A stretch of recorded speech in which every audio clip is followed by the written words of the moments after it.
예수께서 권능을 가장 많이 행하신 고을들이 회개하지 아니하므로 그때에 책망하시되 화 있을진저 고라시나 화 있을진저 벳세다야, 너희에게 행한 모든 권능을 두로와 시돈에서 행하였더라면 그들이 벌써 베옷을 입고 제에 앉아 회개하였으리라. 내가 너희에게 이르노니 심판날에 두로와 시돈이 너희보다 견디기 쉬우리라. 가버나움아, 네가 하늘에까지 높아지겠느냐? 음부에까지 낮아지리라. 내게 행한 모든 권능을 소돔에서 행하였더라면 그 성이 오늘까지 있었으리라. 내가 너희에게 이르노니 심판날에 소돔 땅이 너보다 견디기 쉬우리라. 그때 예수께서 대답하여 이르시되 천지의 주제이신 아버지여, 이것을 지혜롭고 슬기 있는 자들에게는 숨기시고 어린아이들에게는 나타내심을 감사하나이다. 옳소이다. 이렇게 된 것이 아버지의 뜻이니이다. 내 아버지께서 모든 것을 내게 주셨으니 아버지 외에는 아들을 아는 자가 없고 아들과 또 아들의 소원대로 계시를 받은 자 외에는 아버지를 아는 자가 없느니라. 수고하고 무거운 짐진 자들아, 다 내게로 오라. 내가 너희를 쉬게 하리라. 나는 마음이 온유하고 겸손하니 나의 멍에를 메고 내게 배우라. 그리하면 너희 마음이 쉼을 얻으리니 이는 내 멍에는 쉽고 내 짐은 가벼움이라. 오늘 말씀 마태복음 11장 20절에서 30절까지의 말씀을 보면 세 단락으로 나누어 볼 수 있습니다. 첫 번째로 20절에서 24절까지의 말씀은 예수님께서 회개치 않는 지역에 대한 책망을 하시고, 두 번째로 25절에서 27절까지의 말씀은 예수님께서 하나님께 감사드리는 모습을 볼 수 있고, 또한 28절에서 30절까지의 말씀을 보면 예수님께서 죄인들을 초청하시는 것을 볼 수 있습니다. 저는 오늘 말씀 가운데 회개치 않는 지역에 대한 책망과 또한 죄인들에 대한 초청을 중점으로 함께 말씀을 나누도록 하겠습니다.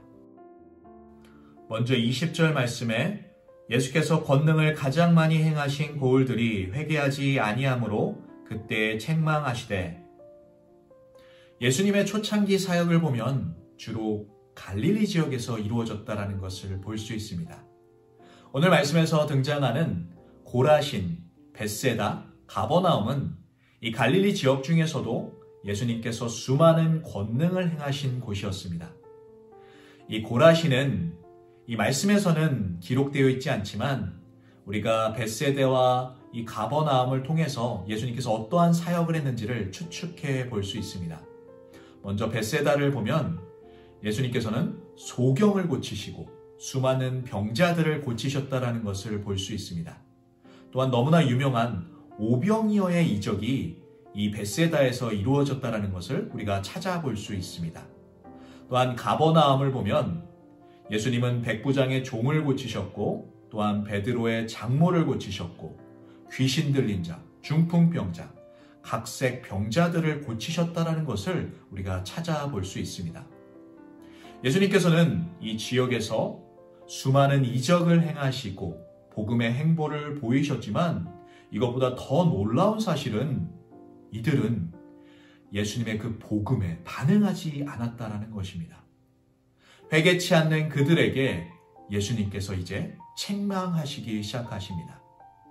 우리가 오늘 말씀 가운데 첫 번째로 가장 중요한 것은 복음은 구원뿐만 아니라 동시에 심판을 말하고 있다는 것입니다. 우리가 복음을 듣고 믿으면 죄사함을 받고 예수님을 통해서 구원받게 되지만, 반대로 이 복음에 반응하지 않고 복음을 받아들이지 않으면 우리가 죄로 인해서 하나님의 심판을 받을 수밖에 없다는 것을 예수님께서 가르쳐주고 계신 것입니다.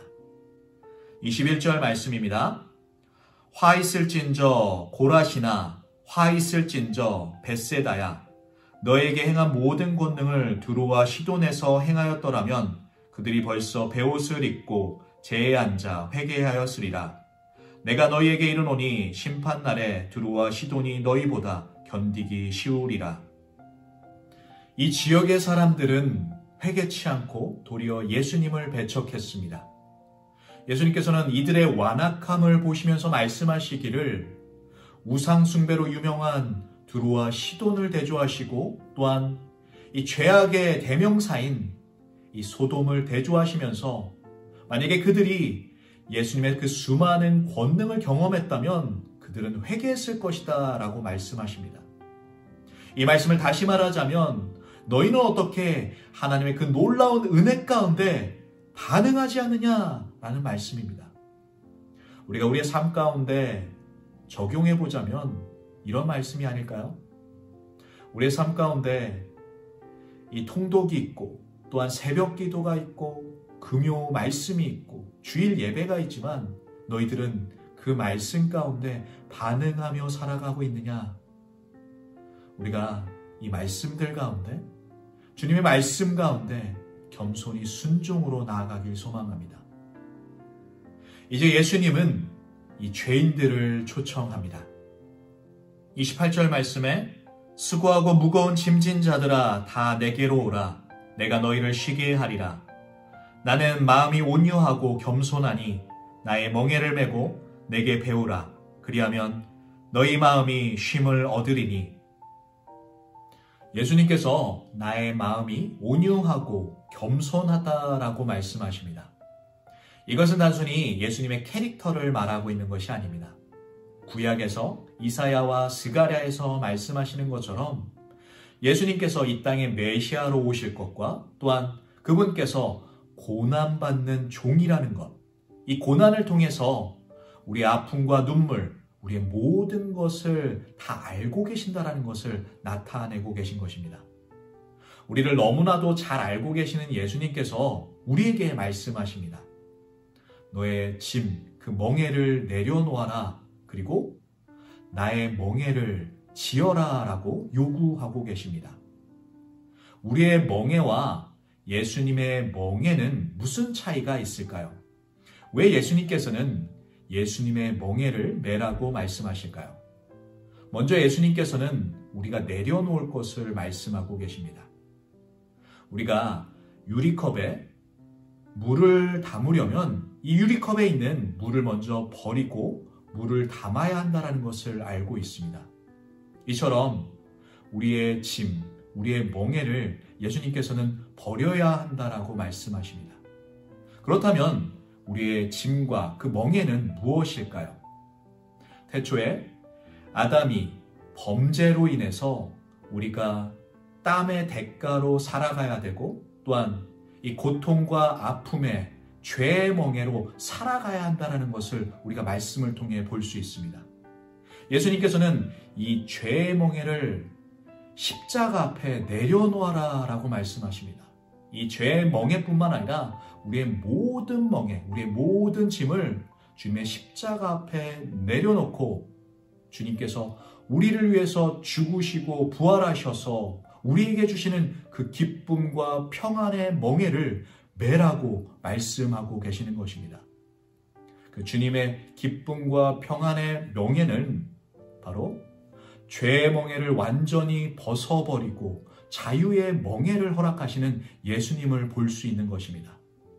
바울은 여기에서 갈라디아서 5장 1절 말씀에 그리스도께서 우리를 자유케 하려고 자유를 주셨으니 그러므로 굳건하게 서서 다시는 종의 멍에를 매지 말라. 예수님께서는 우리에게 다시는 그 종의 멍에를, 죄의 멍에를 매지 말라라고 말씀하십니다. 주님께서 주신 그 기쁨과 평안의 멍에, 우리에게 주신 그 자유의 멍에, 그 멍에를 지라고 말씀하고 계신 것입니다. 수고하고 무거운 짐진 자들아 다 내게로 오라. 내가 너희를 쉬게 하리라. 주님의 멍에로 쉼을 경험하시는 저와 여러분 되기를 축복합니다.